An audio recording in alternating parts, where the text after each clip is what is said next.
Salut, c'est François, Road Story, et on se retrouve pour un épisode 2 de la belle histoire de Nico sur le haro aux USA et un petit peu dans toute l'Amérique du Sud. Donc nous retrouvons notre ami Pérez, qui en 2003 devient en septembre le nouveau propriétaire d'Haro.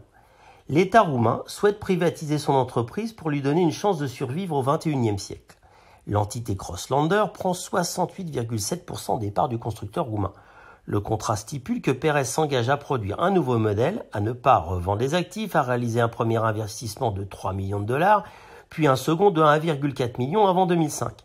L'entreprise devra lancer la marque aux États-Unis et consacrer également 600 000 € pour le développement durable au sein de l'usine. Le prix de vente est ridiculement bas puisque l'entreprise Haro est cédée contre 180 000 $ seulement. Le montant de la vente ainsi que le profil de Crosslander suscitent les plus grands scepticismes en Roumanie. En effet, le gouvernement vient de vendre la marque nationale à une société sans capital dont le seul et unique employé est John Pérez. Évidemment, jamais un seul haro ne sera vendu aux États-Unis sous le nom de Crosslander. Rapidement, l'étau se resserre autour de Pérez. En Roumanie, l'usine s'arrête et ne reprendra jamais. Les investisseurs prévus laissent place à une vente des machines et des outils de production. La production prend fin et John Pérez est accusé par les autorités roumaines d'avoir falsifié des documents bancaires pour pouvoir acquérir Haro. Entre-temps, Pérez a encaissé de nombreux droits d'entrée auprès des concessionnaires américains. Ça continue. Une fois ces contrats passés, Pérez leur mettra la pression afin qu'ils payent par avance et en virement les véhicules censés les attendre dans un port de Floride. Mais les concessionnaires commencent à se méfier et refusent pour la plupart de payer les véhicules par avance. La société Crosslander USA Inc. licencie tous ses salariés, vend son siège social et ferme définitivement en février 2006. Haro cesse définitivement d'exister en juin 2006. Quand j'évoque cette fin avec Eddie, il me dit que le problème n'est pas aussi simple qu'il en a l'air. S'il me confirme que Pérez avait bien mis en place un réseau de 150 concessionnaires et commencé à encaisser des acomptes auprès des potentiels clients, celui-ci n'a jamais été livré par la Roumanie. Le problème, c'est qu'Haro n'a jamais livré les voitures.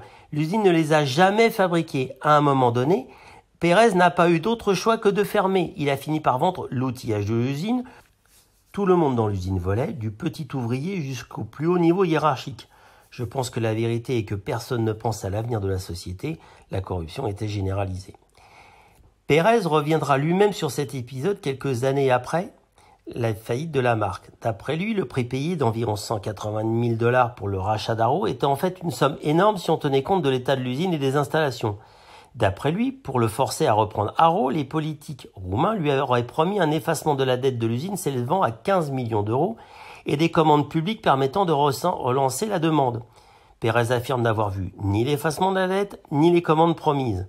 L'Américain, qui affirme avoir reçu 500 bons de commande du marché américain, raconte également une histoire incroyable de vol de moteurs. Selon lui, il aurait envoyé 128 moteurs et transmissions Ford en Roumanie pour les assembler sur les 4x4. Ces moteurs auraient été volés à la douane et les douaniers roumains auraient demandé une rançon à verser sur un compte bancaire italien. Subtilité. Pour mettre de l'ordre dans l'usine Haro en Roumanie, Pérez avait embauché un ex-directeur d'usine GM à la retraite vivant dans le sud de la Floride. Quand celui-ci s'est rendu en Roumanie pour connaître les travaux de modernisation nécessaires, eh bien, une fois sur place, le responsable de GM a rapidement informé Pérez que la centrale perdait de l'électricité.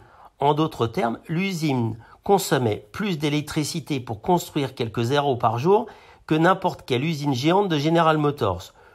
Pour savoir d'où venaient les fuites, le directeur fait couper l'alimentation électrique de l'usine. C'est à ce moment-là que l'usine tout entière a été plongée dans les ténèbres. Cela faisait des années que tout le monde pompait allègrement le courant en se branchant sur l'usine. À partir du moment où Pérez a commencé à mettre son nez partout, ses affaires en Roumanie sont soudain devenues plus compliquées. Les relations de travail se sont détériorées avec tout le monde et les tracasseries administratives n'ont pas cessé d'après lui.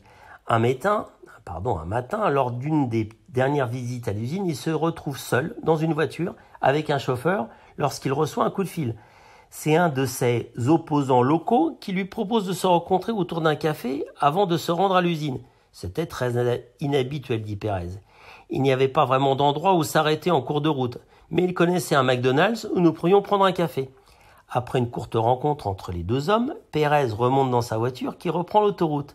Soudain, il s'écroule inanimé. Le chauffeur fonce en direction de la clinique privée la plus proche. Pérez reçoit un lavage d'estomac et s'en sort. Pour Pérez, cela ne fait aucun doute, il a été empoisonné.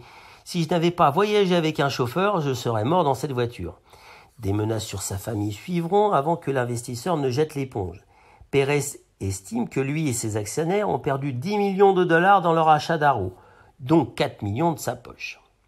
Cette histoire assez cocasse mettra terme à l'histoire d'Arrow. Aujourd'hui, il est possible de croiser en France quelques ultimes exemplaires pas encore rongés par la rouille ou tombés dans un fossé. D'après Eddy, il reste en circulation aux États-Unis 2-3 exemplaires roulant du véhicule roumain. Lui-même vient de se porter acquéreur de l'un des 3 ou 4 prototypes équipés du Ford 2 litres 3.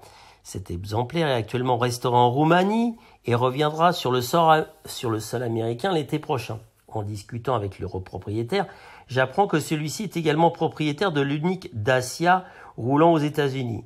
Mais c'est une autre histoire. Vous avez envie de savoir ce qu'est devenu ce bon vieux John Pérez ? Sorti indemne de la bataille judiciaire en Roumanie, il refait surface à la tête de Global Vehicle, qui en 2010 tentera d'importer aux USA des 4x4 indiens Mahindra. On ne s'en refait pas.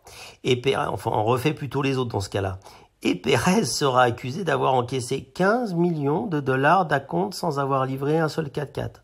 On ne se refait pas aux États-Unis ou en Roumanie.